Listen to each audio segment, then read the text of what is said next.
Sofie Spotlight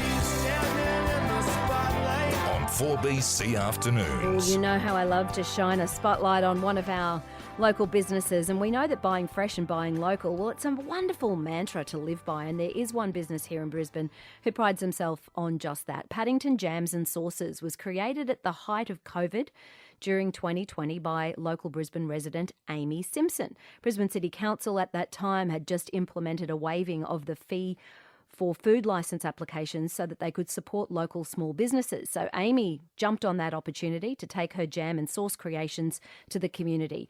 From lodging the right applications to hiring out a commercial kitchen, her business has quickly garnered the attention of many. She's already taken out the top prize in cooking competitions. She's joining me now to tell us how it all happened and what's next for Paddington Jams Sauces. Hi, Amy Simpson.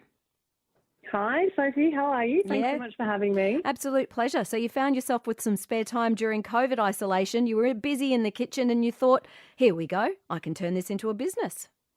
I did, yeah. It wasn't like I was busy enough with two kids at home with lockdown, but I thought I'd give it a go and it was initially just started as a hobby business, but it just quickly turned into something wonderful. So Brisbane has really gotten behind you and you have taken your creations now out and about. Tell us about it and what are you actually making?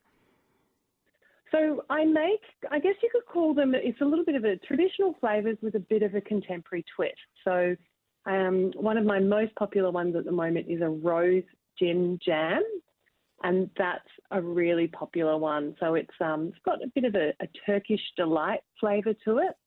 And that's a really popular one. The other type of ones that I do are a strawberry and Prosecco jam, bottle seed and raspberry jam. So the traditional jams that you would think of, but I just like to try and add a little bit of an interesting flavour to it as well. Now, we know that the exhibition is finally back this August, and there is no better place for everybody to be judging jams than at the Ekka. Will you be there, and what categories will you enter?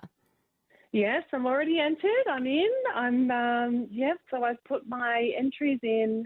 They closed a couple of weeks ago, and then in the next few weeks I'll start putting together my jams that I've entered. So I recently did the Brookfield show and took out Champion Preserve Cook at the Brookfield show. So I sort of went with the ones that did really well at the Brookfield show.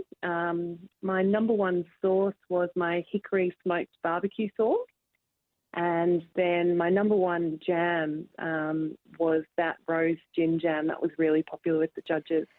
Who taught you how to do this, Amy? I mean, we know that preserves, jams, sauces have been, a very traditional sort of recipes often handed down generation to generation. It was a way to be able to preserve food when there was a glut of beautiful fruit and no other way to be able to keep it, but, long before there were fridges and things.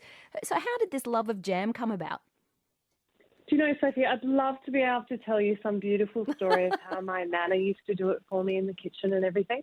But it was I've always been a real passionate cook. I love exploring with flavours and just trying to really, just be creative. And when I had that time on my hands during lockdown, it was pretty much Google and YouTube. I was just researching, taught myself what to do, figuring out the different flavours and I guess the creative element in me just got a real burning desire to think, actually, what would strawberry and Prosecco taste like together? Or what would wattle seed and raspberry? And just really get so passionate about how I can merge a couple of really interesting flavours and what people would like to taste, I guess, and to try. So if we want to keep an eye out for Paddington Jams Sauces, I know that you're available online and you're now Australia-wide. Where should we be looking for you? Yeah, sure. So I have a website that takes orders directly, or I'm also in quite a few stores, particularly around Brisbane at the moment.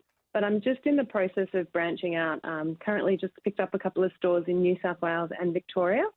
So that's really exciting. They're just in stores, mainly in stores like cafes or cafes that do brunches. They also have my products on their menu as well as selling a retail jar. And we've found that format's worked really well for cafes because of the fact that, they're also a small business and they're also wanting to try and drum up business for and sell for other small businesses. So it's really lovely to see that support with each other there.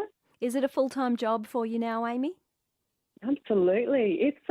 I've got the bug. My husband rolls his eyes at me because, I lie in bed at 11 o'clock at night and I'll be busily Instagramming and updating my reels and doing, like, when you're a small business owner, particularly when you're doing something you're so passionate about and you really love doing, you don't feel like you're clocking on and clocking off. You never switch that brain off. No. You're constantly wanting to do more. And it's because of that passion and love that, I plan on succeeding. So. Well, we know that people love their jams and they love their sauces, and there's very good reason to be looking out for producers like you instead of buying the big name corporations. Is there a little love in every one of these jars that you put together? I think you already know the answer to that question, Sophie.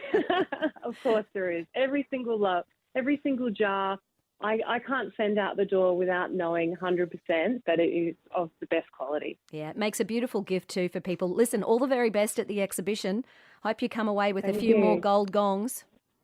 So do I. We'll see. You'll have to let us Spring on know. August. You'll have to let us Thanks. know once it's come and gone. All the very best to you. That's Amy Simpson. She's the founder of Paddington Jams and Sauces. That's today's Sofie Spotlight.